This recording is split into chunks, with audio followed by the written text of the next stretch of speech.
بسم اللہ الرحمن الرحیم۔ سکندر بہت سی سلطنتوں کو فتح کرنے کے بعد گھر لوٹ رہا تھا۔ راستے میں وہ بیمار پڑ گیا اور اسے موت کے بستر پر لے گیا۔ جب موت اس کے چہرے پر گھور رہی تھی تو سکندر کو احساس ہوا کہ اس کی فتوحات، اس کی عظیم فوج، اس کی تیز تلوار اور اس کی ساری دولت کا کوئی فائدہ نہیں۔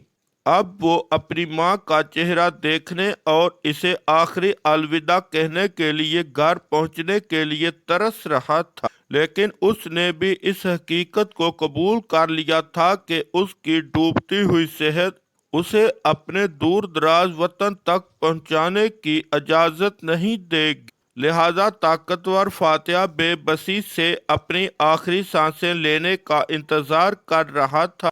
اس نے اپنے جنرلوں کو بلایا اور کہا کہ میں جلد ہی اس دنیا سے چلا جاؤں گا۔ میری 3 خواہشات ہیں، برائے مہربانی انہیں بلا تاخیر پورا کریں۔ ان کے گالوں سے آنسو بہہ رہے تھے۔ جنرلوں نے اپنے بادشاہ کی آخری خواہشات پر عمل کرنے پر اتفاق کیا۔ میری پہلی خواہش یہ ہے کہ میرے ڈاکٹروں کو ہی میرا تابوت اٹھانا ہوگا۔ تھوڑی دیر کے وقفے کے بعد اس نے مزید کہا، دوسری بات یہ ہے کہ میرے تابوت کو قبر تک لے جایا جا رہا ہو تو قبرستان کی طرف جانے والا راستہ سونے، چاندی اور قیمتی پتھروں سے بکھرا ہوا ہو جو میں نے اپنے قیمتی خزانے میں جمع کر رکھا ہے۔ میری تیسری اور آخری خواہش یہ ہے کہ میرے دونوں ہاتھ میرے تابوت سے لٹکتے رہیں۔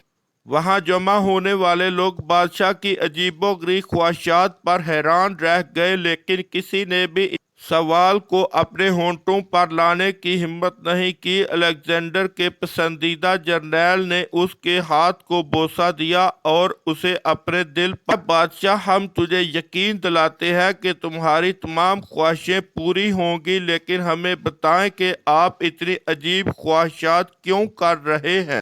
اس پر الیگزینڈر نے ایک گہری سانس لی اور کہا، میں چاہتا ہوں کہ دنیا کو ان 3 سبقوں کے بارے میں معلوم ہو جو میں نے ابھی سیکھا ہے۔ بادشاہ الیگزینڈر کی آخری 3 خواہشات سے سبق سیکھا جائے۔ میں چاہتا ہوں کہ میرے ڈاکٹر میرا تابوت اٹھائیں، کیونکہ لوگوں کو یہ احساس ہونا چاہیے کہ اس زمین پر کوئی بھی ڈاکٹر واقعی کسی بھی جسم کا علاج نہیں کر سکتا ہے، وہ بھی اختیار ہیں اور کسی شخص کو موت کے چنگل سے نہیں بچا سکتے، لہٰذا لوگ اپنی زندگی کو معمولی نہ سمجھیں۔ قبرستان کے راستے میں سونے، چاندی اور دیگر دولت کو سجانے کی دوسری خواہش یہ ہے کہ لوگوں کو بتایا جائے کہ سونے کا ایک ٹکڑا بھی میرے ساتھ نہیں آئے گا۔ میں نے اپنی ساری زندگی اقتدار کے لالچ میں گزاری، دولت کمائی، لیکن اپنے ساتھ کچھ بھی نہیں لے جا سکا۔ لوگوں کو احساس ہونا چاہیے کہ دولت کا تعاقب کرنا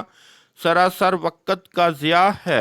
تابوت سے ہاتھ لٹکانے کی میری تیسری خواہش کے بارے میں چاہتا ہوں کہ لوگوں کو معلوم ہو کہ میں اس دنیا میں خالی آیا ہوں اور خالی ہاتھ میں اس دنیا سے چلا گیا ہوں۔ ان الفاظ سے بادشاہ نے آنکھیں بند کر لیں۔ جلد ہی اس نے موت کو اس پر غالب آنے دیا اور اپنی آخری سانس لی۔ یاد رکھیے، آپ کی صحت آپ کے اپنے ہاتھوں میں ہے، اس کی دیکھ بھال کریں۔ جو کچھ آپ اپنے لیے کرتے ہیں وہ آپ کے ساتھ مر جاتا ہے، لیکن جو کچھ آپ اللہ کی رضا کی خاطر دوسروں کے لیے کرتے ہیں وہ ہمیشہ زندہ رہے گا۔ آخرت میں چلنے والی دولت اکٹھی کر لیں اور سب کچھ اللہ کے لیے کریں۔